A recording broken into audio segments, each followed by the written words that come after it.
चढ़ते नवरातन में पूजेला सभे माई के जयकारा लगावेला सभे। लाली रंग चुनरी आ फूल के महला से नारियल के भेंट चढ़ावेला सभे।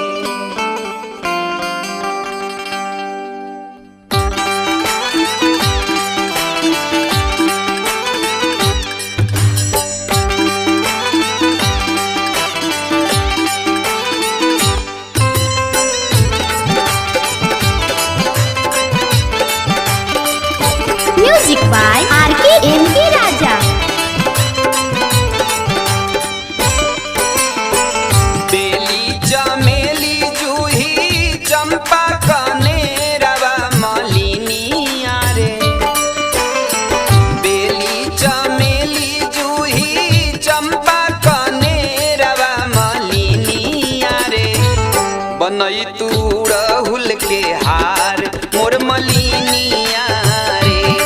लाली उड़हुल के हार मोर मलिनिया रे। छोटी मोटी सातो बहिना रोदना पसरली मलिनिया रे। छोटी मोटी सातो बहिना रोदना पसरली मलिनिया रे। मान न कहना हमार मोर मलिनिया रे। मान न कहना हमार मोर मलिनिया रे।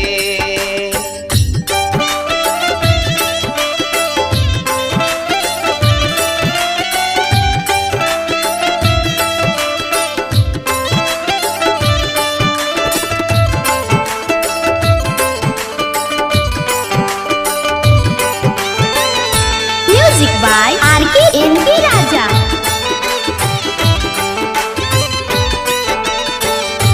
हाथी न घोड़ा भावे माई के मनावा। भावे न सोना चांदी हीरा रतनवा।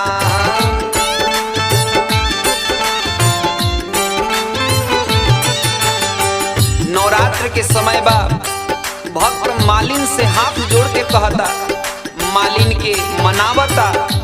मालिन सुना, तू आज माई खातिर ऐसन हार बनाव जेकरा देख के माई खुश हो जास। हाथी न घोड़ा भावे माई के मनावा। भावे न सोना चांदी हीरा रतनवा।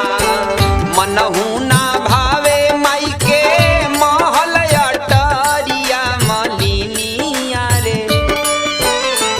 मनहु ना भावे माई के महल अटरिया मलिनिया रे। भावे पर्वत पहाड़ मोर मलिनिया रे।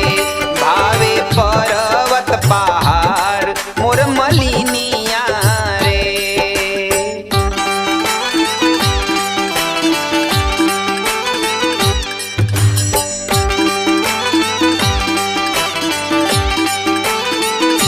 म्यूजिक बाय आरके एनके राजा।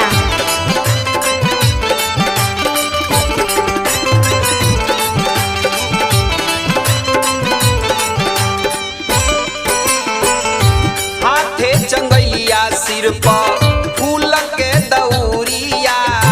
चली भैली लेके मालिन हो तभी नुसरिया।